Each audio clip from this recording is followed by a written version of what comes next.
Assalamualaikum warahmatullahi wabarakatuh. Alhamdulillahil malikid dayan. Assalatu wassalamu ala sayyidi waladi adnan wa ala alihi wa sahbihi wa tabihi ala mari zaman. Asyhadu an la ilaha illallah wahdahu la syarikalah. Al munazzahu anil jismiyah wal jihah waz zaman wal makan. Wa asyhadu anna sayyidana Muhammadan abduhu wa rasuluh alladzi kana khuluquhul Qur'an. Amma ba'd. Puja beserta puji syukur kita kehadirat Allah Subhanahu wa taala yang Maha Ghafur, sehingga kita masih diberikan kesempatan untuk terus beribadah, terus meningkatkan amal ibadah kita, dan masih bisa dipertemukan dalam keadaan sehat walafiat. Alhamdulillah. Salawat beriring salam tak lupa kita curah limpahkan kepada baginda Nabi besar kita, wa habibana wa nabiyana wa maulana Muhammad sallallahu alaihi wasallam. Hadirin yang dirahmati oleh Allah Subhanahu wa taala. Pada kesempatan kali ini, saya Arfi Afanizar 9D ingin menyampaikan kultum tentang Qiyamul Lail. Seperti yang hadirin tahu, Qiyamul Lail merupakan salah satu ibadah yang dilakukan pada malam hari, baik itu setelah Isya, atau sepertiga malam, atau sebelum subuh.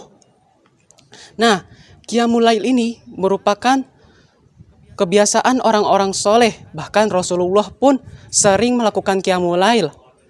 Namun, kita biasanya melakukannya sunnah atau tergantung kemampuan kita. Dalam Quran surat Al-Furqan ayat 64, Allah Subhanahu wa taala berfirman, A'udzubillahi minasyaitonirrajim. Bismillahirrahmanirrahim. Walladzina yabituna lirabbihim sujjada wa qiyamah. Dan sungguh orang-orang yang mengisi malam mereka dengan bersujud dan beribadah untuk Tuhan mereka. Quran surat Al-Furqan ayat 64. Adapun dalil-dalil lain yang menjelaskan seperti Al-Muzammil ayat 1-4, hadis-hadis Nabi, ataupun masih ada dalil yang lain. Nah, dari Qiyamul Lail ini terdapat banyak sekali keutamaan yang bisa kita ambil. Yang pertama, Qiyamul Lail ini merupakan salah satu ibadah yang memiliki pahala yang seperti halnya itu kalau di Ramadan ini wajib. Jadi di Ramadan ini pahala sholat sunnah seperti pahala wajib. Nah, begitupun dengan Qiyamul Lail. Makanya kita berusaha, khususnya saya sendiri berusaha untuk bisa bangun malam dan melaksanakan Qiyamul Lail. Yang kedua, Qiyamul Lail merupakan ibadah sholih. Seperti yang saya bilang sebelumnya, Rasulullah SAW sering melakukan Qiyamul Lail.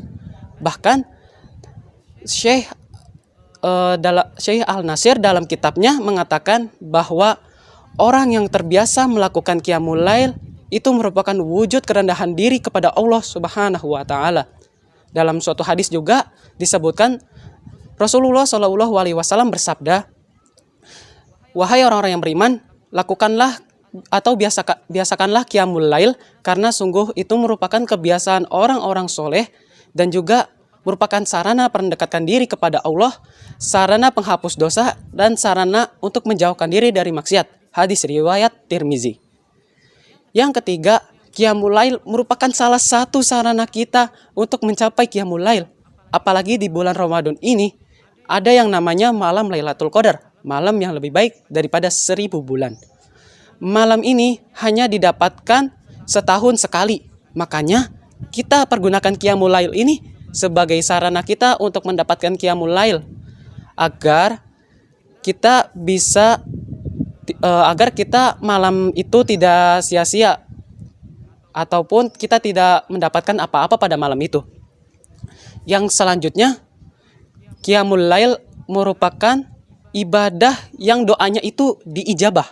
Jadi kalau misalnya kita ingin berdoa, doalah pada Qiyamul Lail, karena doa-doa orang yang melaksanakan Qiyamul Lail itu merupakan salah satu doa yang paling mustajab. Cara-cara agar kita bisa bangun Qiyamul Lail atau kita bisa melaksanakan Qiyamul Lail, yang pertama, kita perlu yang namanya mengatur waktu atau memanage waktu. Jadi, dengan adanya pengaturan waktu ini, kita bisa tertata dan juga kita bisa bangun lebih awal. Yang kedua, kita perlu pertolongan Allah Subhanahu wa taala, karena tanpa adanya pertolongan Allah, sesuatu pasti akan mustahil. Yang ketiga, kita perlu yang namanya niatkan karena Allah Subhanahu wa Ta'ala. Ini juga berhubungan dengan kita meminta pertolongan kepada Allah Subhanahu wa Ta'ala. Yang keempat, kita perlu yang namanya menjauhi maksiat. Sebenarnya kita ibadah itu dipersulit karena adanya maksiat. Jadi untuk agar kita lebih mudah beribadah, kita perlu yang namanya menghindari dari segala kemaksiatan yang kita lakukan dan mengubahnya menjadi kebiasaan yang lebih baik. Yang kelima, jangan terlalu makan berlebihan dan minum berlebihan saat buka puasa. Ini adalah hal yang harus diperhatikan. Saat berbuka puasa, orang-orang justru melebih-lebihkan dalam makan dan minum. Justru itu malah menjadi kebiasaan yang tidak sehat dan mempersulit kita untuk bangun qiyamul lail.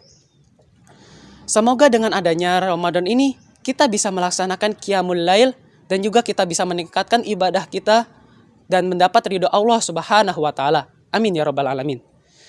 Saya Arfi Afanizar, izin undur diri.